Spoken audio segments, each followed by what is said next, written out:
Στο πλαίσιο της μελέτης, ερευνητές από Ινστιτούτο Ιατρικών Ερευνών The George Institute for Global Health ανέλυσαν στοιχεία από 47 παλαιότερες μελέτες, τα οποία αφορούσαν τη σχέση διαβήτη τύπου 1 και 2 σε πληθυσμούς από τη ΣΥΤΑΠ, την Ιαπωνία, την Αυστραλία, την Κίνα και το Ηνωμένο Βασίλειο. Τα βασικά συμπεράσματα που προέκυψαν από την ανάλυση των στοιχείων ήταν τα εξής: οι γυναίκες που έχουν διαγνωστεί με διαβήτη έχουν 27% περισσότερες πιθανότητες να εκδηλώσουν καρκίνο συγκριτικά με τις μη διαβητικές γυναίκες. Για τους άντρες, το αυξημένος κίνδυνος καρκίνου λόγω διαβήτη εκτιμάται στο 19%. Ο διαβήτης αναδεικνύεται σε παράγοντα κινδύνου για τις περισσότερες μορφές καρκίνου τόσο στους άντρες όσο και στις γυναίκες. Οι γυναίκες με διαβήτη είναι 6% πιο πιθανό να εκδηλώσουν οποιαδήποτε μορφή καρκίνου συγκριτικά με τους άντρες με διαβήτη. Για τις διαβητικές γυναίκες, σημαντικά αυξημένος φάνηκε να είναι ο κίνδυνος για καρκίνο του νεφρού, 11%, του στόματος, 13%, του στομάχου, 14% και για λευκαιμία, 15%, συγκριτικά με τους διαβητικούς άντρες. Για τον καρκίνο στο σηκώτη, ο κίνδυνος υπολογίστηκε πως ήταν 12% χαμηλότερος για τις γυναίκες με διαβήτη σε σχέση με τους άντρες με διαβήτη.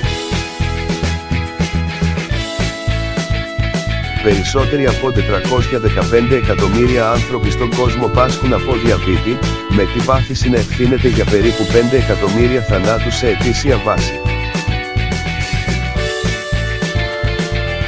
Όπως εκτιμούν οι ερευνητές, τα αυξημένα επίπεδα σακχάρου που χαρακτηρίζουν την πάθηση έχουν ενδεχομένως καρκινογόνο δράση λόγω των βλαβών που προκαλούν στο DNA.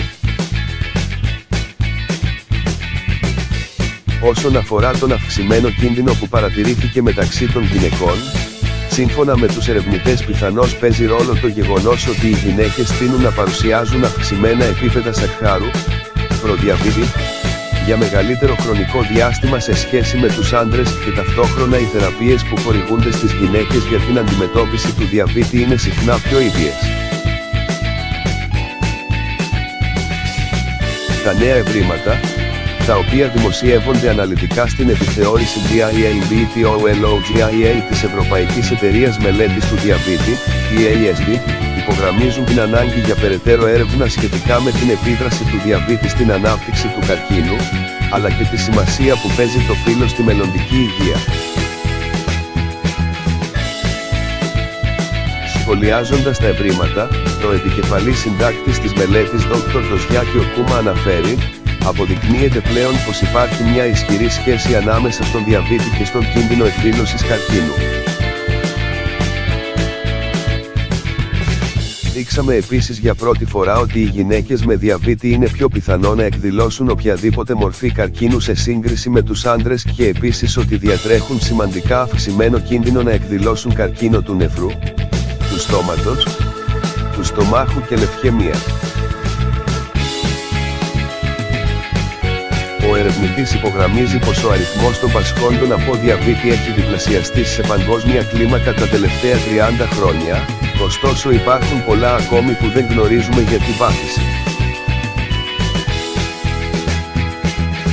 Είναι απαραίτητο να γίνουν περισσότερες έρευνες σχετικά με τις αιτίες πίσω από αυτή την ανησυχητική αύξηση και ταυτόχρονα είναι σημαντικό, τόσο για τους διαβητικούς όσο και για την ιατρική κοινότητα, να αναγνωριστεί ο αυξημένος κίνδυνος εκδήλωσης καρκίνου λόγω του διαβήτη και στα δύο